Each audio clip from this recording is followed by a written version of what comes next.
let's be ambitious, let's be visionary, let's get back. We have very revolutionary roots. I mean, our pioneers, our forefathers in the movement, they have been outcasts, they have been called everything you can imagine. That spirit we need to conserve a little bit and maybe regenerate this revolutionary spirit, because we need an agrarian revolution to make the turnaround. It's time, biodiversity loss, climate, everything, the tipping points. It's not a question whether we want it, it's just a question, how do we do it? How do we do it? By shaping coalitions, uniting the movement, uniting and liaising with unions, with consumers foremost, with gastronomic sector, with all the people that have a stake in food, which is actually everybody. We all have a stake in food.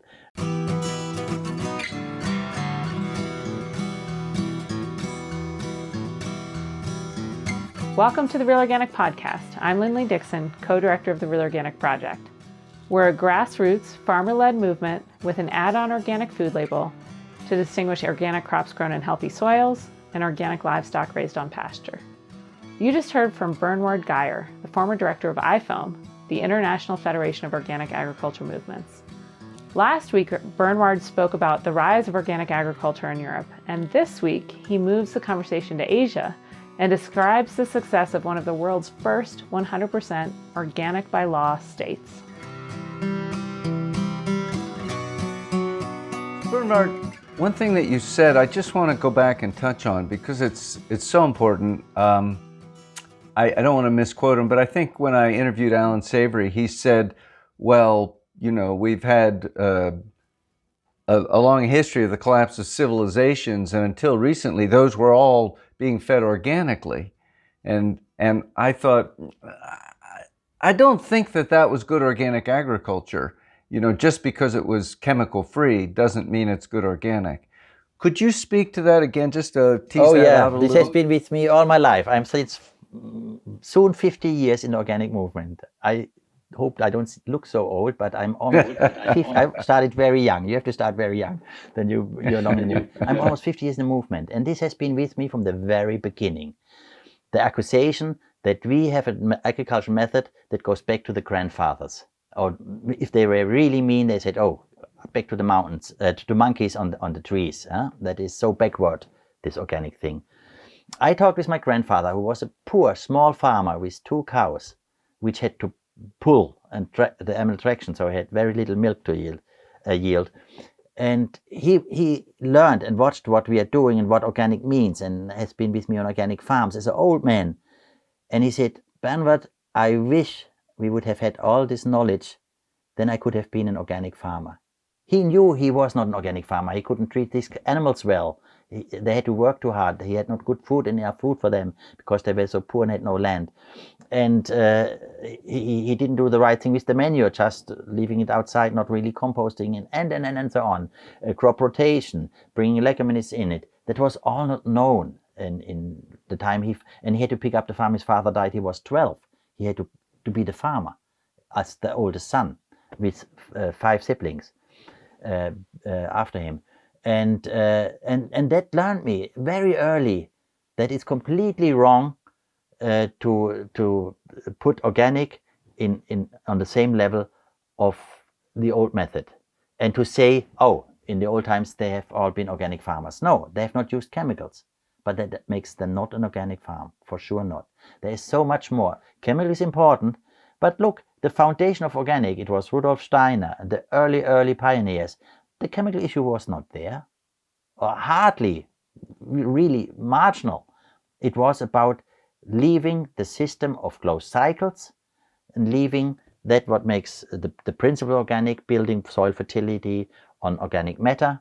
And that's how we became the organic movement, because they realized something goes completely wrong. Amazing how early they realized it. Separating animal production from crops and all that happened, let's say 100 years ago, to start evolving. And they said, stop, that's wrong. And so Albert Howard going to India, we know that story. He realized, hey, we have to learn from them. I'm wrong here trying to teach them our way of wrong agriculture. So yes, it's important and we should also, in the arguments and in our marketing, we're doing a careful thing here, that we build so much the motivation for the consumers to go organic on their pesticide scare. It's the wrong strategy to scare people to organic. The right strategy is to attract them to organic, first of all, with taste, with quality, with freshness, and with all the arguments that come along, protecting biodiversity, protecting soils or regenerating soils, being fair to farmers, keeping farmers on farms in their livelihoods, that we have not only corporate farming, where we are moving towards. So if I always say I have at least 10 very solid reasons to be organic.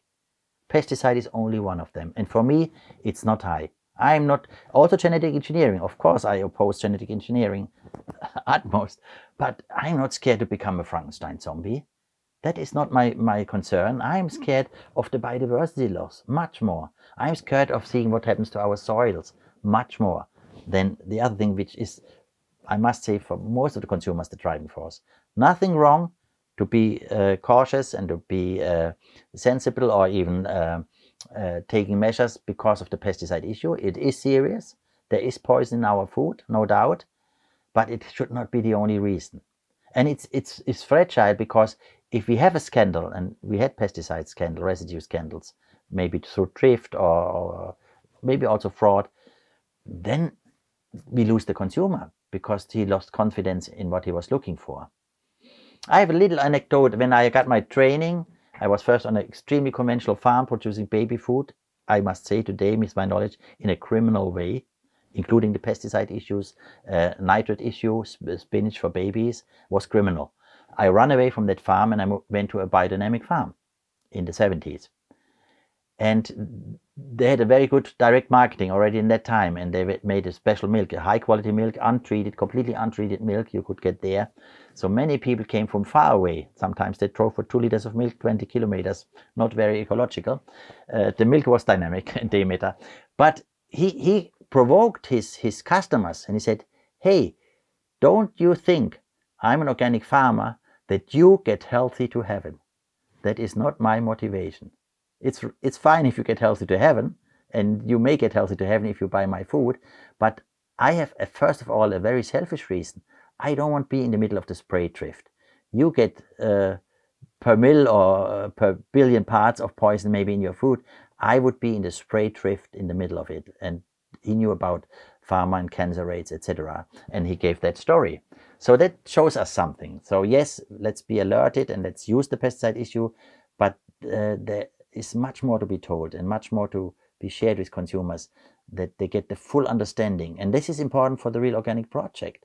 You must tell the bad things happening, because once the people learn that they get cheated, and as you argue it and present it well, you threaten the whole integrity of the organic movement, and not only the US. If that gets out, like you had your Washington Post article, if you would have in one of our major newspapers an article like this, your market would be ruined.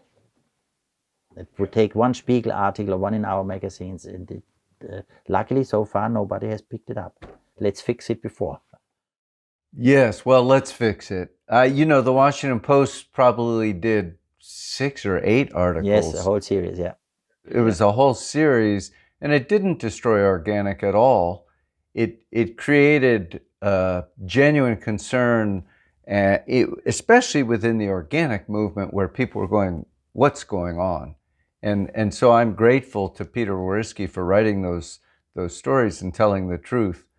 Even in Congress, there was a pushback, and they voted millions of dollars to address some of the, like the grain fraud issue. They haven't spent that money very well yet. So we're waiting to see them actually do something. But you know, it created some awareness and some ability some motivation to act. Okay, so let's go to Asia, because that's so important. When I talked with Vandana, she said that she was being challenged in India at one point as a foreign agent because she was having seminars about organic. Were you part of that madness? Yeah, I'm part of the gang. Yeah, no, I work very closely with Vandana, and I've been various times on her farm, and of course she's dangerous. She's a dangerous woman for the establishment. She's Yes, a dangerous she woman, is. probably the most hated woman by formerly Monsanto, now Bayer Monsanto, because she is so brilliant, so smart, so full of facts, and so powerful in her communication, in her charisma, but also in her writings, that well, they have to fight her like hell. But many people follow her. She has her admirers, and the movement benefits a lot from her tireless work, and she has achieved a lot. She has helped to achieve a lot. While we fight here for a paradigm shift in agriculture, we want changes, we want improvements. They do what we really need. We need a revolution. We need a agrarian revolution. And I mean a consequent one, with the ultimate goal, which she formulated, by the way, a few years ago, a vision of 100% organic, with a very strategic, important step, which is 100% pesticide free, because we may achieve this first and faster, and can build on that to make the world organic. And it can be done. And you said, let's go to Asia. We go to India. We have done our very best to publicize and promote worldwide the fact that one Indian federal state, a small one in the Himalaya region, Sikkim, has been completely converted to 100% organic. The whole state, 75,000 farmers, in a 10-year program, have converted to organic farmers. And here, that's a good case to connect to what we discussed. They are not just cutting out pesticides or mineral fertilizer. They have not used much of it anyway. Mineral fertilizer, yes, because it was subsidized and they had to use it, kind of, it was given to them. But they had farmer field schools, trainings, model farms, model villages, and enormous education program around to bring the farmers the knowledge and use also their already still existing knowledge. And I have seen probably the most happiest farmers, small farmers with 2 acres, 3 acres, making a decent income for the family. I saw young people going back from the cities to the farms of the parents because they saw that you can make a livelihood and you can have enough income and you can have a good life in the countryside, living in the countryside. So, and this Sikkim has set the stage that there is indeed an agricultural revolution happening in India. In the home state of Vandana, in Uttarakhand, in Dehradun, where she lives, that state has also made the decision, is on its way to become a 100% organic state. Now, we are not talking anymore about 70,000 farmers. We are talking about 1.8 million farmers and their families. And they all go with political support. That is important. In Sikkim, it was an extremely visionary chief minister who was re-elected 5 times because he was just the politician the world deserves and needs. And and now other states follow, especially in the Himalaya region. As a matter of fact, we work on a program with the World Future Council, and we get now support from the German Ministry of Development for a whole region in the world, the Himalaya region, to go organic. Yeah. And if we do it there, we can do it in the Alps. We can do it in Latin America. We could do it as a start in the mountain regions, that we go there 100% organic, because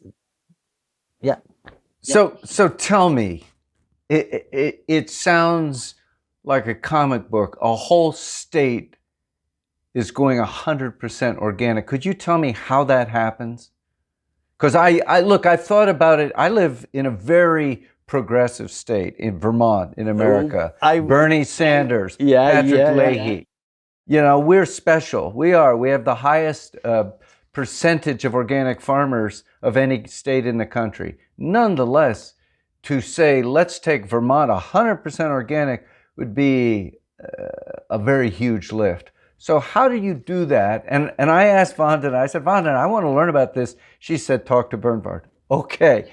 Here we no, are. How spend a did lot that of, happen? I spend a lot of thinking, how can we take the lessons learned from Sikkim? It's not a blueprint we can copy one-to-one, cut and paste. It wouldn't work because the situation is very different. I mean, your farm, also you are not a big landowner, is so different from, let's say, a farm in Sikkim. But the major elements that made this success possible, you find everywhere in the world. And I will, time allows, I give a few examples that this is not only happening in Sikkim, it's here too. So indeed, Vermont, if you take Rhode Island, it's even a smaller state, it would be an easier task. But let's take Vermont because you're so progressive. You have open-minded people, you have the right politicians, Senator Leahy, Bernie Sanders. I mean, you would be the place to start. I mean, California is a long way down the road. We would need a couple of other revolutions as well to convert it. But nevertheless, we should have the goal and the vision and the courage to do so. And for that, yes, one is it needs the political, not only the political will, it needs the political support and it needs the political measurements. This also brings us to Denmark, which is more comparable for you. That's what's happening there. All 9 parties, except the fascists, have been all over the years and for decades absolutely supportive of organic farming and put the right regulations, made a state-controlled system everybody trusts, made a fantastic system for gastronomy and the restaurants and public procurement. And so in terms of learning, what we can directly take, we can learn probably much more from Denmark than from Sikkim. But nevertheless, in Sikkim, the farmers understood. The farmers are still farmers. They're connected to the ground. They know what is at stake. They did not like to use chemicals if they had access to it or were supposed to use it. They helped to create the markets, yes? And they made one thing parallel, which was really revolutionary. They knew if we, all our farmers are organic and we still have import of cheap conventional food, which they had and they need because they have so much tourism. And for such a small place, so many tourists come. The highest mountain of India is in Sikkim, one of the Himalaya mountains. If we allow this conventional cheap food in, it will be an unfair competition for our farmers. Our farmers will not get the price they need. So they banned the import of chemical food. Now this is okay in this little puppet kingdom, former kingdom, little state in India. Maybe that's possible. You know that in Switzerland, the people right now have placed a referendum, and Swiss has this radical, grassroots, basic democratic system that people can write and implement laws. They can make a referendum, and then the text of the referendum becomes law. And the world has not really noticed fully, and certainly not the US, that there is right now a referendum to be voted on in June, which calls for a complete ban of pesticides. Imagine the home country of Sandoz, of some of the chemical companies, is if it gets voted, a complete ban. It's actually 2 laws. One is a water protection law that says not a penny spent on farms if it's not for ecological. No more subsidies to farms. If there is money supporting farms, it has to be for ecological performances and improvements. And the second one is a ban on this. And they did the very same in this law. Maybe that's why it's killed, because it's so much interest against them, and lobby power against them. Can you imagine? They also said, and if this law is in place and we ban pesticides, no food will be allowed into the country. And they talk about fruit and vegetables mostly, that is conventional and has chemical residues. I mean, try imagine in June what happens, what message to the world this is if that happens. So it's not just crazy people that got out of their mind and smoked maybe a little bit too much. To think about this, it's happening. I stay in Europe just to get a bit closer to our cultures and to our realities. We have already regions, it's again mountain regions because they're easier to convert. Graubünden is a canton, a federal state of Switzerland, that is over 60% organic.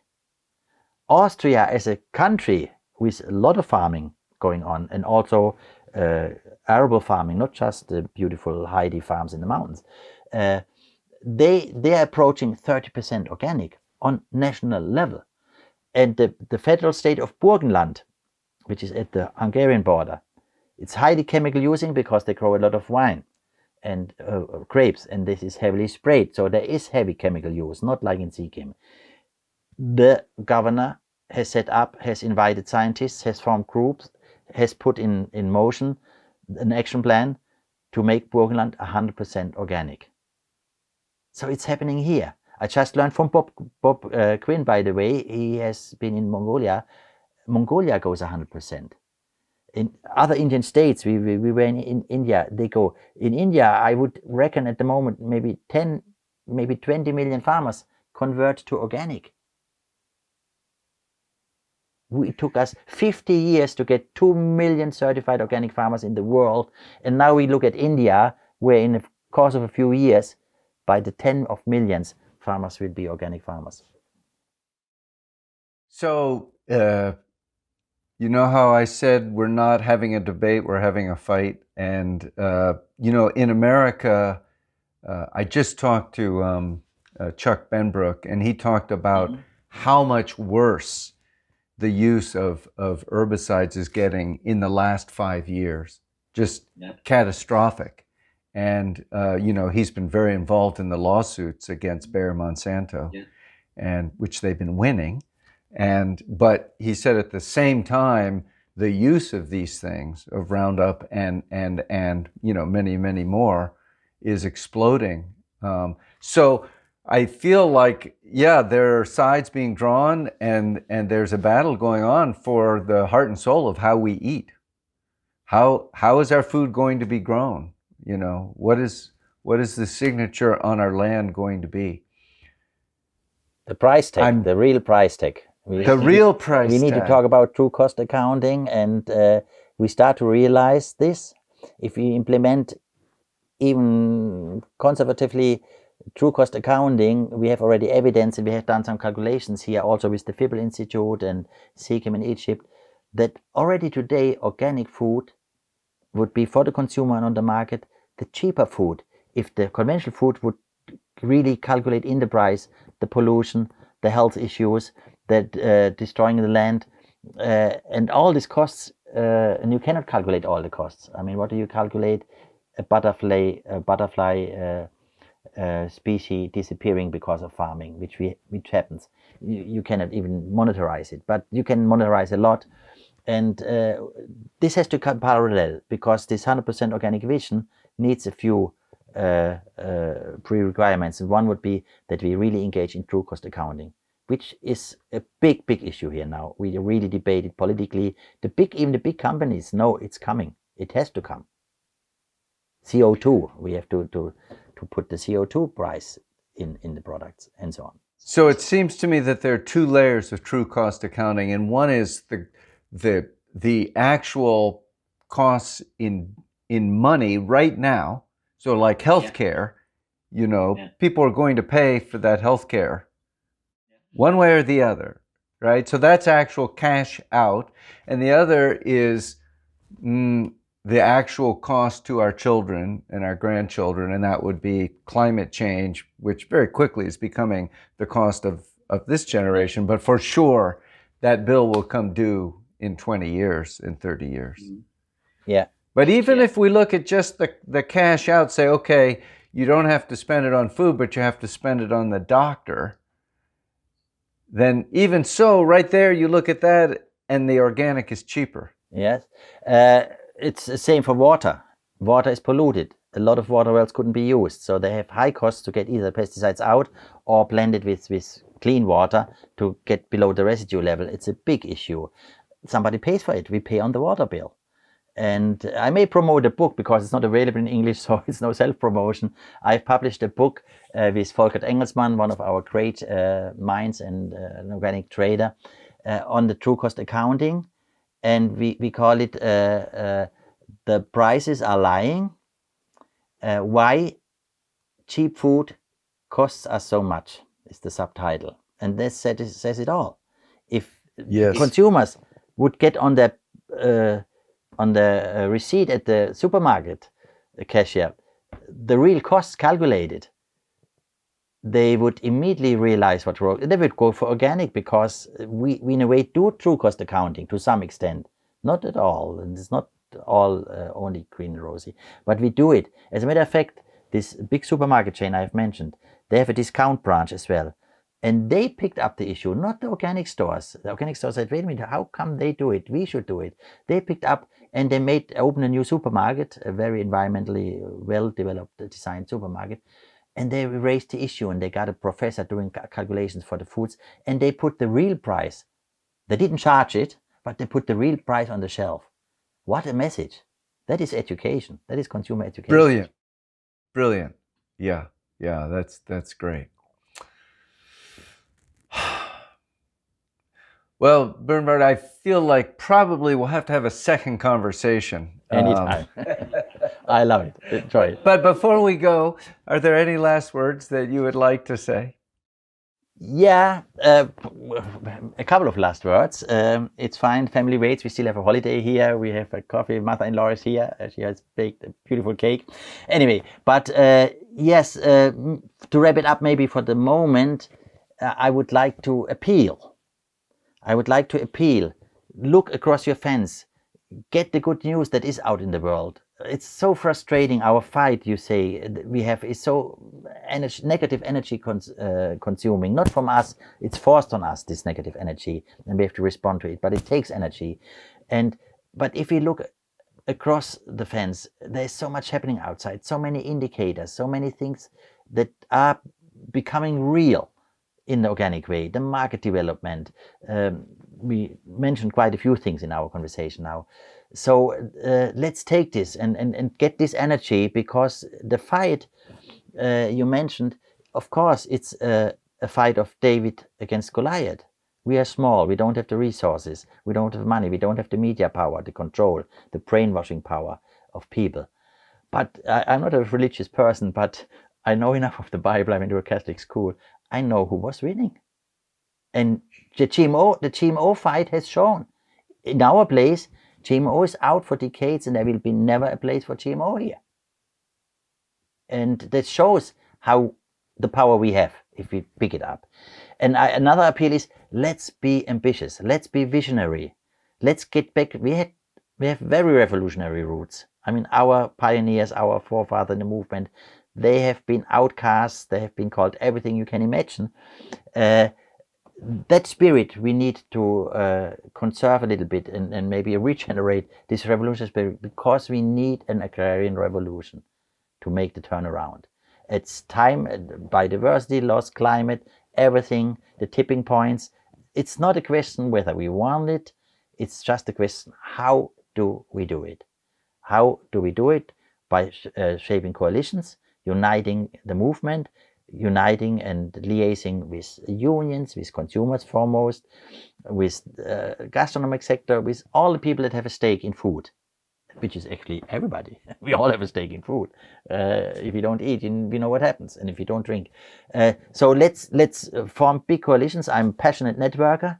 We have to be international in our work. It's not enough to just think globally and act locally. We cannot act locally if we don't think, but we cannot just think globally and don't act, because the other forces act globally. So we have to act globally as well. So we have to, this famous saying, we have to give it a new dimension. It's too narrow the way we use it, and we seem to like it. So let's think and act globally and locally. Of course, we make the world a better one on our fields and our plates and tables when we dine. But let's be ambitious. Let's be ambitious. And just one final anecdote why we are not ambitious enough. In Germany, we have started with a green minister. We had 20% organic in Germany, which is a lot. I mean, imagine in your country, your percentage is what, 1 or 2%, tenfold more organic farming in your country. That is the goal she set, and nobody put a timeline. Now we have a timeline, 2030, 20% organic. The movement in Europe, the famous EU group you mentioned, picked it up and went to the EU lobbying for a 20% goal. Now the bureaucrats have come out with a new strategic paper in the context of the overall European Green Deal, which is called From Farm to Fork, from the field to the consumer. They have asked for 25% organic by 2030. So we do something wrong in the organic movement if we think, oh, we are already crazy enough to think of a dream of a 20% goal in 10 years' time.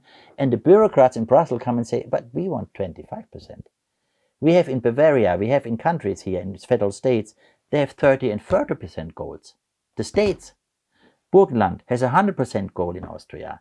So let's be at least as ambitious as the bureaucrats and go for all, go for 100% organic. And my experience, hopefully you can feel it in the way I'm enthused, it's a lot of fun. It's a lot of fun to go for this big, big goal and to make this dream happen. Maybe not us, maybe the next generation. Maybe we don't get the timeline Vandana puts us. She said 2050, all organic, because of the tipping points in biodiversity and climate change. No, we have to be much faster. I agree with her, we have to be faster. I don't think we make it 2030, but we are going to make it. And one thing is for sure, we cannot compromise the way your law is banded. If we go 100% organic, it has to be real organic. Bernward, thank you very much for spending this time. I know it's your pleasure. Busy family time for you. So thank you. This was really a great pleasure. I look forward. I hope some of you will come to the Organic World Congress. I hope we can hold it in September. Then we will debate these issues. And again, I don't have to promote myself. I'm not speaking to many potential voters, but I'm running for the IFOAM World Board. And one of the major driving forces is because I understood from the lessons and from what I learned in your struggle that we need to defend our integrity to grow the way we want to grow all the way. And for that, we are partners in the struggle, and I will do my very best to support you wherever I can. And I you, Bernward, thank you very much. My greetings to all. Good luck. Thank you for listening to the Real Organic Podcast. We hope that you will subscribe, tell your friends, and leave us a rating and review. A video version of this interview, as well as the full transcript with links related to our conversation, is found at realorganicproject.org/episode 66. Please join us next time when our guest is Anna Crabtree of Velikas Farms, a biodiverse grain growing operation in extreme northern Montana. To support this podcast and our certified farmers, become a recurring donor at realorganicproject.org. See you next time.